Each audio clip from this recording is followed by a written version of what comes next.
El cine de ficheras los convirtió en ídolos. Sus películas llenaron salas, sus rostros eran reconocidos en todo México y durante años parecían vivir una fama que nunca terminaría. Pero cuando las cámaras se apagaron, la historia fue muy diferente. Detrás de las risas, el doble sentido y el brillo de las vedettes, hubo enfermedades, escándalos, bancarrota, pérdidas millonarias y despedidas que muchos espectadores nunca llegaron a conocer. En este video descubrirás cómo terminaron las vidas de 15 figuras inolvidables de aquel cine, y algunos de sus finales te harán verlos de una manera completamente distinta.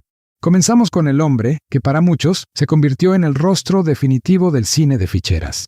Alfonso Zayas no tenía el físico del galán tradicional, pero frente a las cámaras conseguía lo imposible, convertir al hombre común, pícaro y alburero en el centro de todas las miradas. Nació el 30 de junio de 1941 en Tulancingo, Hidalgo, dentro de una familia ligada a las carpas y al teatro de revista. Aunque al principio rechazaba la actuación porque conocía la precariedad del oficio, terminó encontrando en la comedia un estilo hecho a su medida. Durante el auge del cine de ficheras y la sexicomedia, su rostro quedó unido a películas como La Pulquería, El Día de los Albañiles, Los Verduleros y Tres Lancheros muy picudos. En más de 170 producciones, explotó el doble sentido y la imagen del mexicano sencillo, capaz de conquistar a mujeres aparentemente inalcanzables. Cuando aquel cine perdió fuerza, Zayas siguió trabajando. Pasó varios años en Sábado Gigante y todavía apareció en una película estrenada en 2017. Sin embargo, en 2021 fue hospitalizado por un problema descrito inicialmente como sencillo. Alcanzó a salir para celebrar sus 80 años, pero días después quedó intubado y en coma inducido. Más tarde, su hija Samantha afirmó que un infarto terminó con su vida el 8 de julio de 2021 en la Ciudad de México.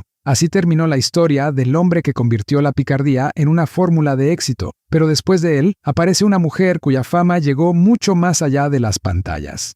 Sasha Montenegro estuvo a punto de rechazar la película que cambiaría su vida. No imaginaba que aquella historia de cabaret terminaría abriendo una de las etapas más polémicas y rentables del cine mexicano. Nacida en Bari, Italia, en 1946 y criada en Argentina, llegó a México a comienzos de los años 70. Había estudiado periodismo, pero una oportunidad frente a las cámaras cambió su rumbo. El papel decisivo llegó en 1975 con Bellas de Noche, considerada la cinta que impulsó el auge del cine de ficheras. Después participó en Noches de Cabaret, Muñecas de Medianoche, Las Cariñosas y La Pulquería. Su imagen quedó ligada a la sensualidad del género, algo que también le provocó incomodidad. Años después reconoció que aquellas películas limitaron la manera en que el público la veía. Su relación con el expresidente José López Portillo terminó eclipsando buena parte de su carrera, convirtiéndola en una historia rodeada de controversias. Tras alejarse del medio, Sasha llevó una vida reservada en Cuernavaca. Falleció el 14 de febrero de 2024, a los 78 años. Los reportes señalaron que sufrió un derrame cerebral mientras enfrentaba cáncer de pulmón. Así se apagó una mujer que ayudó a encender todo un género,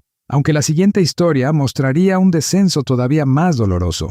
Wanda Seuck pasó de llenar cabarets con espectáculos comparados con los de Las Vegas a perder gran parte de su movilidad y depender de cuidados permanentes. Nació en Paraguay en 1948 y creció en Argentina, donde comenzó como modelo y bailarina de danza árabe. En 1976 llegó a México y rápidamente se convirtió en la estrella del cabaret El Capri, dentro del desaparecido Hotel Regis. Su belleza le valió el apodo de La Bomba de Oro, pero su fama no se quedó sobre el escenario. Tras debutar junto a Vicente Fernández en El Arracadas, participó en producciones populares como La Golfa del Barrio, Chile Picante y Central Camionera. Su presencia no necesitaba demasiadas palabras. Representaba el exceso, la sensualidad y el espectáculo que definieron aquellos años. En 2010, enfrentó cáncer de mama logrando superar la enfermedad. Poco después llegaron varios infartos cerebrales. Uno de ellos le provocó daños severos y la dejó bajo el cuidado de la casa del actor. Sus últimos años también quedaron retratados en el documental Bellas de Noche, rodeada de los animales que rescataba y lejos del lujo que alguna vez la acompañó. Falleció allí el 2 de septiembre de 2020, a los 72 años. El anuncio oficial no precisó una causa específica, aunque su salud llevaba tiempo profundamente deteriorada. Después de una mujer que parecía dominar cualquier escenario, llegaría un hombre que durante décadas proyectó la imagen de alguien imposible de vencer.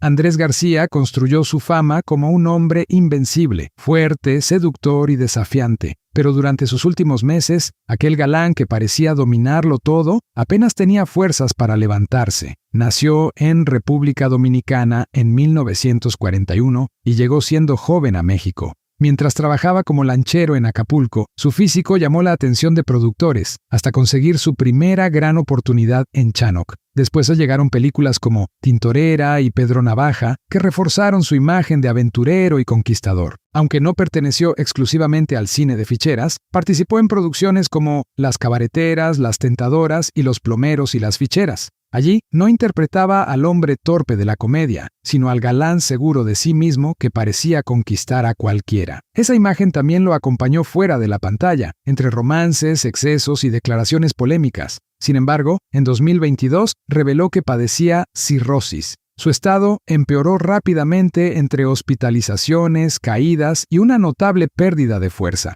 Falleció el 4 de abril de 2023, a los 81 años, tras sufrir un choque hipovolémico relacionado con el deterioro de su salud.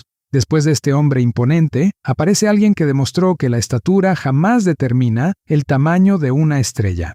René Ruiz, mejor conocido como Tuntún, no necesitó la estatura de un galán para dominar la pantalla. Su tamaño lo hacía reconocible, pero eran su picardía, su habilidad para bailar y su rapidez para la comedia las que verdaderamente conquistaban al público. Nació en Tampico, Tamaulipas, en 1932 y desde pequeño vivió con enanismo. Llegó al cine a finales de los años 40 y encontró una oportunidad decisiva junto a Germán Valdés Tintán. Apareció junto a él en producciones como El Rey del Barrio, La Marca del Zorrillo y Dios los cría, convirtiéndose en un rostro familiar de la comedia mexicana. Décadas después se adaptó al cine de ficheras y la sexy comedia. Participó en El Vecindario, El Día de los Albañiles 2 y 3, Los Verduleros y Tres Lancheros muy picudos, donde su presencia era aprovechada para crear situaciones irreverentes y juegos de doble sentido. Pero fuera de cámara su fortuna se desvaneció. Sus últimos meses transcurrieron en la casa del actor, alejado del brillo que había conocido.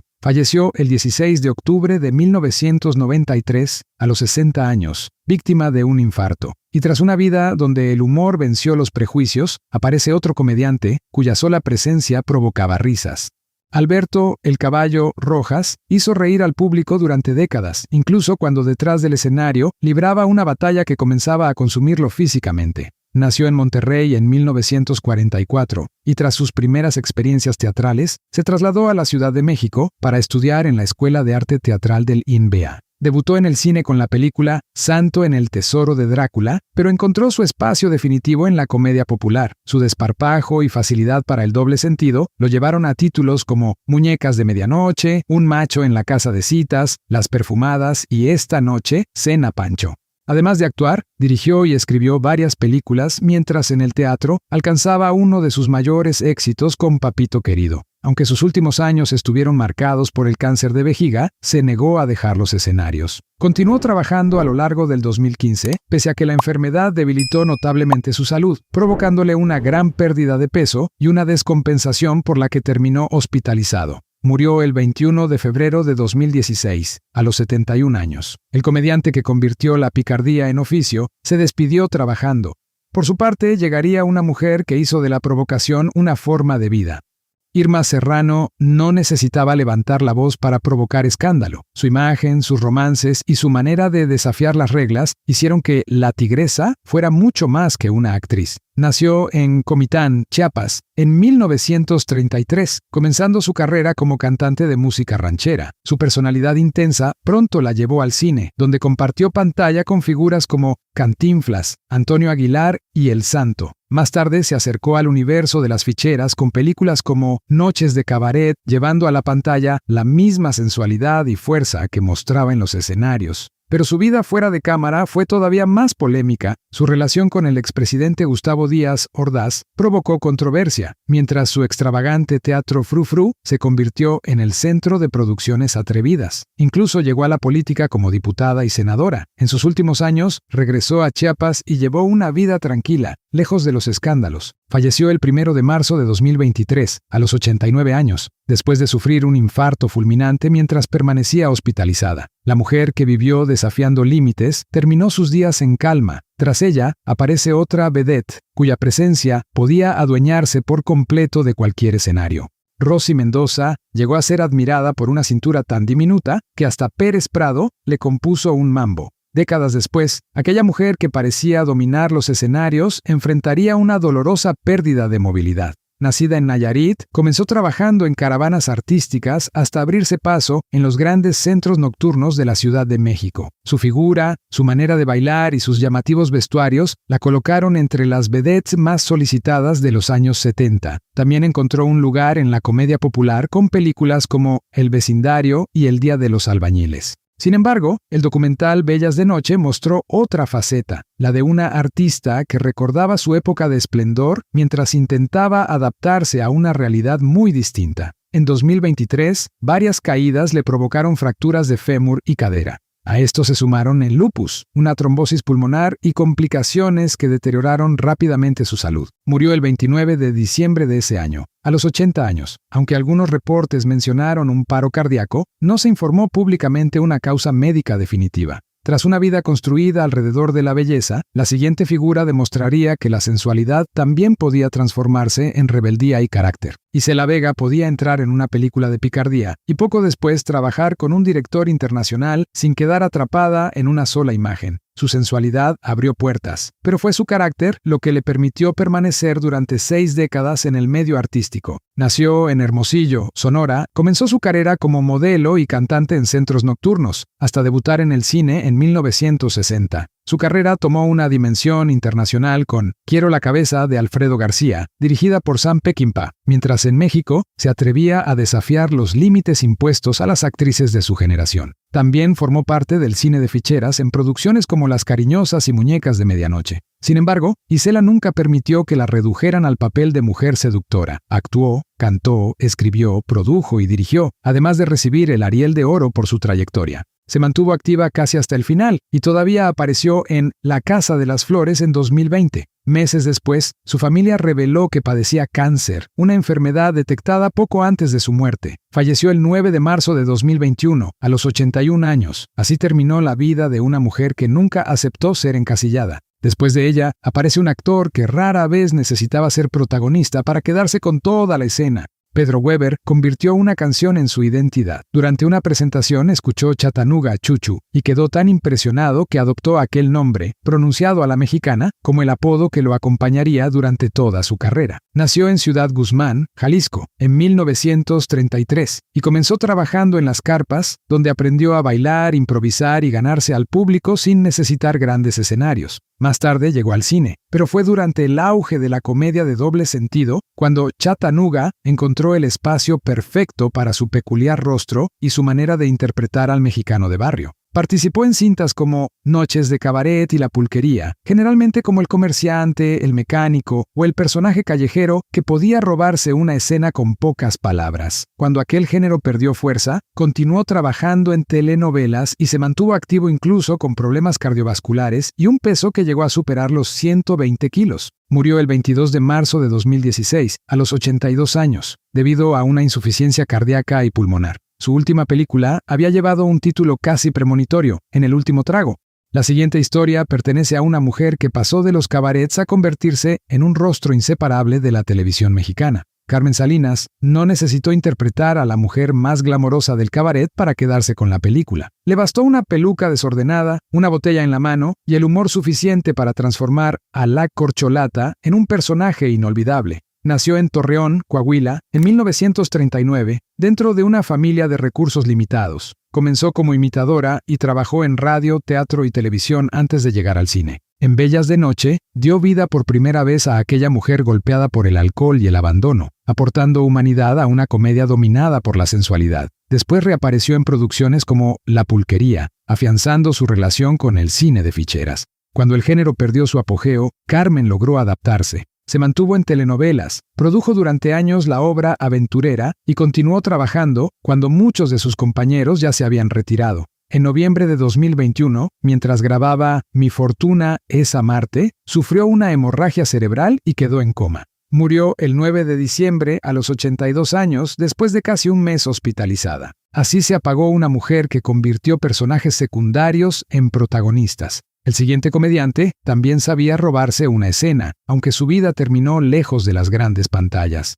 Roberto el Flaco Guzmán hizo de su cuerpo delgado, su rostro expresivo y su manera de moverse una fórmula perfecta para la comedia, pero detrás del personaje despreocupado existía un actor capaz de mostrar una faceta mucho más oscura. Nació en Saltillo, Coahuila, en 1936. Antes de consolidarse en el cine, trabajó como bailarín y recorrió escenarios teatrales, una experiencia que después se notaría en su dominio corporal frente a las cámaras. Durante el auge de la sexy comedia, encontró su espacio interpretando a hombres de distintos calibres en películas como Los Plomeros y Las Ficheras y El Rey de las Ficheras. Sin embargo, su carrera no se limitó al doble sentido. En la película El Ratero, sorprendió con un personaje dramático, alejado de la caricatura que lo había hecho famoso, demostrando una versatilidad que pocas veces se le reconoció. Su final ocurrió de manera repentina. En agosto de 2002, sufrió una caída en el baño de su casa, el cual le propinó un fuerte golpe en la cabeza. Permaneció varios días hospitalizado, pero murió el 9 de agosto, a los 65 años, debido a un traumatismo cráneoencefálico. La comedia le dio popularidad, aunque uno de sus mejores trabajos nació lejos de las risas.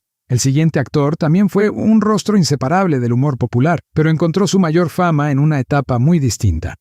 Para Raúl Chóforo Padilla, la actuación no fue una profesión que descubrió con los años. Prácticamente nació dentro de ella. Sus padres, Raúl, Chato Padilla y Lili Inclán, trabajaban en una carpa itinerante, y él creció entre giras, escenarios improvisados y funciones que cambiaban de ciudad constantemente. Nacido en Monterrey en 1940, heredó una facilidad natural para la comedia. Durante el auge del cine de ficheras, participó en producciones como Burlesque y El Día de los Albañiles 4, dando vida a figuras sencillas y pícaras que reflejaban el ingenio cotidiano de la gente común. Sin embargo, su popularidad no terminó cuando aquel género desapareció. La televisión lo acercó a nuevas generaciones mediante telenovelas y programas cómicos. Incluso ganó reconocimiento por su trabajo en María Mercedes y permaneció activo hasta sus últimos días, grabando Qué bonito amor. Pero mientras continuaba actuando, padecía una grave enfermedad renal, la cual lo obligaba a someterse diariamente a hemodiálisis.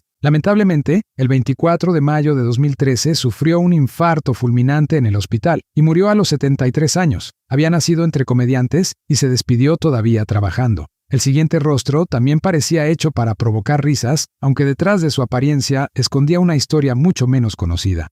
Muchos recuerdan a Alfredo el Pelón Solares por su cabeza rapada y su gesto malicioso, pero detrás de aquella apariencia cómica había un artista que conocía el cine desde casi todos sus ángulos. Originario de Monterrey, comenzó su trayectoria profesional en la década de los 60. No se limitó a colocarse frente a la cámara. También trabajó como director, guionista y maestro de actuación, formando intérpretes mientras construía una extensa carrera dentro del entretenimiento mexicano. La sexicomedia aprovechó su rostro singular y su habilidad de interpretación en cintas como Las Vedettes y Los Plomeros y Las Ficheras. Sin embargo, demostró que podía abandonar el albur cuando ganó un premio Ariel por su actuación dramática en El Homicida, uno de los reconocimientos más importantes de su carrera. En sus años finales, enfrentó complicaciones renales, pero fue un agresivo cáncer de pulmón el que terminó deteriorando su organismo. Falleció el 20 de marzo de 2023 en Cuernavaca. Su apariencia lo llevó a la comedia. Su talento le permitió escapar de ella. Todavía falta conocer a otro creador que no solo provocaba risas, también ayudaba a construirlas desde detrás de las cámaras. Víctor Manuel El Güero Castro no fue simplemente otro rostro del cine de ficheras. Mientras muchos alcanzaban fama frente a las cámaras, él ayudó a construir desde el guión la fórmula que terminaría dominando las carteleras mexicanas. Nació en la Ciudad de México en 1924, dentro de una familia ligada al espectáculo. Comenzó como extra y bailarín, trabajó en doblaje y poco a poco pasó de interpretar papeles secundarios a escribir y dirigir sus propias historias. Su participación resultó decisiva en Bellas de Noche, considerada el punto de partida del auge de las ficheras. Más tarde dirigió La Pulquería y continuó creando comedias donde el cabaret, el albur y los personajes de barrio se mezclaban en una fórmula que el público convirtió en éxito. Cuando esa etapa del cine terminó, El Güero no desapareció. se adaptó al videohome y siguió dirigiendo prácticamente hasta el final de su vida. En 2011 fue hospitalizado por neumonía, pero su estado se complicó y murió el 17 de diciembre, a los 87 años. Con él no solo se fue un actor, sino uno de los hombres que ayudaron a encender todo este fenómeno. Cuéntame en los comentarios cuál de ellos recuerdas con más cariño, y si quieres descubrir qué ocurrió con otras grandes estrellas que también marcaron una generación, mira el video que aparece ahora mismo en pantalla. Estoy seguro de que también te va a sorprender.